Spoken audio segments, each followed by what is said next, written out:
क्या इस जन्म के कर्मों का फल इसी जन्म में मिलता है? यदि हाँ, तो पूर्व जन्म के कर्मों के फल का क्या होता है और पूर्व जन्म के कर्मों का फल किसे और कब मिलता है? कर्म और फल मनुष्य के जीवन व्यतीत क्रियाओं के अनुसार होता है। हमारा पूर्व जन्म कब कहाँ कैसे था, शायद ही किसी को पता हो, क्योंकि जब इंसान जन्म लेता है तो वह एक शिशु के रूप में होता है और जब वह बड़ा होता है तो संसार के माया जाल में फंस जाता है। इंसान के कर्मों का फल उसके जीवन के आधार के अनुसार होता है। तो पुनर्जन्म क्या है और क्या हमारे कर्म जन्म से लेकर मौत तक हमारा अनुसरण करते हैं? गीता में भगवान श्री कृष्ण ने अर्जुन को यह बात समझाई थी कि लोगों को उनके कर्मों का फल हमेशा मिलता है। आपने महसूस किया होगा कि जो लोग अच्छे कर्म करते हैं वो परेशान रहते हैं, वहीं जो बुरे कर्म करते हैं वो खुशी से रह रहे होते हैं। अच्छे कर्म करने वाले परेशान होते हैं कि आखिर उन्हें इतनी परीक्षा क्यों देनी पड़ रही है, जबकि जो अधर्म की राह में हैं वो खुश हैं और जिंदगी का लुत्फ उठा रहे हैं। अगर आपके मन में भी ये सवाल आया है तो आज हम आपको इसका जवाब देंगे। ये जवाब वो है जो भगवत गीता में लिखा है और जो श्री कृष्ण ने अर्जुन को दिया था। भगवत गीता में वर्णित कथा के अनुसार जब भी अर्जुन के मन में कोई दुविधा होती थी तो वो श्री कृष्ण के पास पहुंच जाते थे। एक बार की बात है, अर्जुन ने भगवान श्री कृष्ण से आकर कहा कि वो दुविधा में है और इसका जवाब वो श्री कृष्ण से चाहते हैं। श्री कृष्ण ने पूछा कि क्या सवाल है? अर्जुन ने कहा, मुझे ये जानना है कि अच्छे लोगों के साथ हमेशा बुरा ही क्यों होता है, वहीं बुरे लोग खुशहाल दिखते हैं, और क्या पुनर्जन्म में भी पिछले कर्मों का फल मिलता है?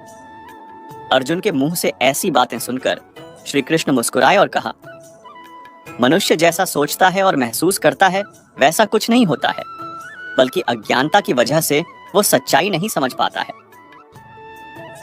अर्जुन उनकी ये बात समझ नहीं पाए। इसके बाद श्री कृष्ण ने क्या कहा, वो बात हम इस वीडियो में जानते हैं। अगर आप भगवान श्री कृष्ण की पवित्र बातों को सुनना और समझना चाहते हो तो वीडियो को लास्ट तक पूरा देखें, क्योंकि इस वीडियो में आपको वह ज्ञान मिलेगा जो आपको कहीं और नहीं मिला होगा। श्री कृष्ण ने अर्जुन से कहा कि हर प्राणी को उसके कर्म के हिसाब से ही फल मिलता है। प्रकृति हर किसी को अपनी राह चुनने का मौका देती है। अब वो मनुष्य की इच्छा पर निर्भर करता है कि उसे धर्म की राह चुननी है या अधर्म की। भगवान हमें कब क्या किस रूप में दे रहा है मनुष्य को समझ में नहीं आता है, मगर आप अच्छे कर्म करते रहें तो भगवान की कृपा हमेशा बनी रहती है। इसलिए अपने अच्छे कर्मों को बदलना नहीं चाहिए, क्योंकि उसका फल हमें इसी जीवन में मिलता है। इसलिए मनुष्य का फर्ज है कि वो हमेशा अच्छे कर्म करते रहें, क्योंकि श्री कृष्ण ने गीता में भी बताया है कि किसी के द्वारा किया गया कर्म बेकार नहीं जाता है, चाहे वो अच्छा हो या बुरा। बहुत से लोग नास्तिक होते हैं, लेकिन फिर उनके साथ ऐसा कुछ होता है कि वे भगवान में विश्वास करने लग जाते हैं। श्री कृष्ण ने कहा, एक नगर में दो पुरुष रहा करते थे। एक पुरुष व्यापारी था जिसके जीवन में धर्म की बहुत महत्ता थी। वो पूजा पाठ में यकीन रखता था। वो हर रोज मंदिर जाता था और दान धर्म भी करता था और हर रोज भगवान की पूजा करता था। वहीं दूसरा पुरुष बिल्कुल विपरीत था। वो हर रोज मंदिर तो जाता था, लेकिन पूजा करने नहीं, बल्कि मंदिर के बाहर से जूते चप्पल चुराने। उसे दान और धर्म से कोई लेना देना नहीं था और उसे भगवान पर विश्वास नहीं था। समय बीतता गया और एक दिन बहुत जोर की बारिश हो रही थी। इस वजह से मंदिर में पुजारी के अलावा कोई नहीं था। ये बात जब दूसरे पुरुष को पता चली तो उसने कहा कि यह सही मौका है मंदिर का धन चुराने का। पंडित से नजर बचाकर उसने मंदिर का सारा धन चुरा लिया। उसी समय धर्म कर्म में विश्वास रखने वाला व्यक्ति भी मंदिर पहुंचा। दुर्भाग्य से मंदिर के पुजारी ने उसे ही चोर समझ लिया और चिल्लाने लगे। वहां लोग एकत्र हो गए और उसे बहुत मारा। किसी तरह वो बचते बचाते वहां से निकला तो दुर्भाग्य ने उसका साथ वहां भी नहीं छोड़ा। मंदिर के बाहर वो एक गाड़ी से टकरा गया और घायल हो गया। फिर वो व्यापारी लंगड़ाते हुए घर जाने लगा तो रास्ते में उसकी मुलाकात उस पुरुष से हुई जिसने मंदिर से धन चुराया था। उसने कहा, आज तो मेरी किस्मत चमक गई, एक साथ इतना सारा धन मिल गया। ये सब देखकर उसे बहुत बुरा लगा और कुछ सालों बाद दोनों की पुरुषों की मृत्यु हो गई। मरने के बाद जब दोनों यमराज की सभा में पहुंचे और भले पुरुष ने दूसरे व्यक्ति को देखा तो उसे बहुत गुस्सा आया। उसने क्रोधित होकर यमराज से पूछ ही लिया, मैं तो हमेशा अच्छे कर्म करता था, दान में विश्वास रखता था, उसके बदले जीवन भर मुझे अपमान और दर्द ही मिला। और इस व्यक्ति को नोटों से भरी पोटली। आखिर ऐसा भेदभाव क्यों? इस पर यमराज ने कहा, पुत्र, तुम गलत समझ रहे हो।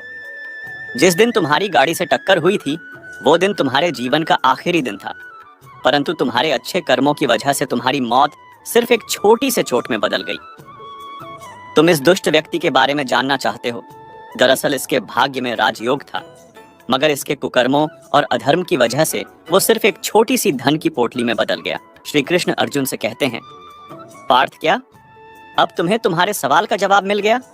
ऐसा सोचना कि भगवान तुम्हारे कर्मों को नजरअंदाज कर रहे हैं, ये बिल्कुल भी सत्य नहीं है। दोस्तों, जब हमें अगले जन्म का बोध ही नहीं होगा तो हम क्यों सिर्फ अच्छे ही कर्म करें? कैसे जाने कि कोई घटना हमारे पूर्व जन्म के कर्म का परिणाम है या इस जन्म के कर्म का? यह बात बिल्कुल सही है। हमारे इस जन्म में हमारे जन्म से मृत्यु तक जो कुछ भी मिलते हैं वह सारे पूर्व कर्म का फल है। यह सारे संजोग रूपी कर्म फल पाने के वक्त अज्ञानता से हम नए कर्म बीज होते हैं या डालते हैं, जिसका फल हमें जरूर मिलेगा। उदाहरण के तौर पर पक्के आम खाने के बाद जब हम उसकी गुठली जमीन में बोते हैं और खाद पानी वगैरह देते हैं तो उसका फल तुरंत नहीं मिलता, बल्कि 4-5 साल बाद पहला फल गर्मी के सीजन में ही मिलता है। वैसा ही हमारे कर्मों का फल का हिसाब किताब है। पूर्व जन्म में यदि हमने किसी को दुख दिया तो इस जन्म में हमें वह दुख के 3-4 गुना दुख इस जन्म में पाते हैं, चक्रवृद्धि ब्याज जैसा। उससे उल्टा पूर्व जन्म में हमने किसी को सुख दिया तो वह भी 3-4 गुना होकर मिलता है। इस जन्म में मिलने वाले सुख दुख के प्रमाण को देखकर हमें समझना चाहिए कि जैसा हमने कर्म किया, जैसा बोया वैसा फल मिला। तो हमें सारा जगत या जो भी मनुष्य हमें मिलता है वह निर्दोष ही दिखेगा और हमें निरंतर बहुत शांति रहेगी। अब दोस्तों, आपके दिमाग में यह सवाल आया होगा कि क्या कर्म के आधार पर दूसरा जन्म निश्चित होता है? क्या ईश्वर इतना कमजोर और असहाय है कि इस जन्म के कर्मों का फल अगले जन्म में देता है? क्या यह सत्य है कि मनुष्य के कर्मों की सजा उसके पिछले जन्मों के कर्मों के अनुसार ही मिलती है? क्या यह सच है पूर्व जन्म के कर्मों का फल इस जन्म में भी मिलता है? सभी कर्मों का फल तुरंत मिले यह जरूरी नहीं। जिस कर्मों का फल पूर्व जन्म में नहीं भुगता वही इस जन्म में भुगतना होगा, दोबारा भुगतने की जरूरत नहीं है। जी हाँ, यह 100% सच है। क्या इंसान अपने इस जन्म में जो भी है वो अपने पिछले कर्मों की वजह से है या फिर इस जन्म के कर्मों की सजा या इनाम इसी जन्म में मिल जाता है? पिछले जन्मों के संचित कर्मों से यह जन्म मिला है, लेकिन कुछ भी बनने के लिए इस जन्म के कर्मों का होना भी अत्यंत आवश्यक है। बिना कर्म किए कुछ नहीं होता है। संचित पूर्व जन्मों के और क्रियमाण वर्तमान जीवन के, दोनों प्रकार के कर्मों का फल हमारा जीवन है। अब क्या पिछले जन्म के कर्मों को टाला जा सकता है? बिल्कुल। कर्म फल प्रारब्ध बनकर कई जीवन में पीछा करते हैं। जब हम सद्गुरु की शरण में जाते हैं या अपना जीवन इष्ट भक्ति या मानव सेवा में लगाते हैं, तब प्रारब्ध बड़ा पत्थर बनकर हमारे ऊपर गिरकर जो चोट देने वाला था, जिसको शायद हम सह नहीं पाते, वह पत्थर छोटे छोटे टुकड़े बनकर जीवन में गिरेंगे, जिसे हम आसानी से सहन कर प्रारब्ध खत्म कर लेंगे। जीवन में कई उदाहरण मैं देख चुका हूँ, खुद पर और अन्य पर। प्रारब्ध को टालने के लिए कई गुना धर्म, अच्छे कर्म, सद्गुरु शरण, इष्ट भक्ति का मार्ग लेना पड़ेगा। क्या पिछले जन्म के कर्मों को टाला जा सकता है?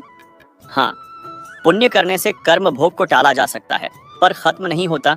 केवल पुण्य के अधिकता से पुण्य भोग करने से पाप भोग पुण्य रहते टलता रहेगा, लेकिन क्षीण नहीं होता है। क्या पिछले जन्म के कर्मों का फल या दुख इस जन्म में भी मिलते हैं? पिछले जन्मों का कर्म का फल इस जन्म में बिल्कुल मिलता है, लेकिन आप अच्छा कर्म करेंगे तो आपको लाभ इस जन्म में जरूर मिलेगा। गलत काम करेंगे तो आप अपराध बोध से गिरे रहेंगे। न केवल पिछले एक ही जन्म का, अपितु जब तक किसी कर्म का भुगतान नहीं होता है तब तक पिछले अनेक जन्मों के कर्म भी संचित रह सकते हैं। यह ईश्वरीय व्यवस्था है, इसे पूर्णतया कोई नहीं जान सकता है। जब हमारा जन्म ही पिछले जन्म के कर्मों के आधार पर होता है तो पिछले जन्म के कर्मों के भोग पर संदेह क्यों? और जिसे हम सब भाग्य कहते हैं वह भी तो कर्म फल ही है। इसी प्रकार मिश्रित व बुरे प्रारब्ध को भी समझा जाए। यद्यपि प्रारब्ध भोगने में किसी प्रकार की स्वतंत्रता जीव की नहीं है, क्योंकि ईश्वर कर्म फल भोग का नियंता है। जैसे कर्म वैसा भोग। जीव चाहे अच्छे कर्म करे या बुरे, वही उसका फल भोग करेगा। यदि किसी का प्रारब्ध उत्तम है तो उस जीव के भोग उत्तम दिखेंगे। जिस जन्म में कर्म करते हैं, यदि किसी कारणवश उसी जन्म में फल प्राप्त नहीं हुआ तो आगे के किसी जन्म में उसका फल मिलता है। भीष्म पितामह तीर के शैया पर पड़े पड़े प्राण त्यागे, यह उनके 100 जन्म पहले का कर्म फल था। कर्म करो, धन संपदा अर्जित करो, गरीबों का भला करो, आदि आदि। अगर कर्म करने क्या, हमें पिछले जन्म का कर्म इस जन्म में भोगना होता है। कर्म किसी भी जन्म का हो, अगर उदय में आना बाकी है तो आगे कभी भी किसी भी जन्म में आ सकता है। अभी तो इसी जन्म के मिल रहे हैं, तभी कहते हैं जैसा बोओगे वैसा ही काटोगे। तो हमें हमेशा अच्छे ही कर्म करने चाहिए और बुरे कर्मों से बचना चाहिए।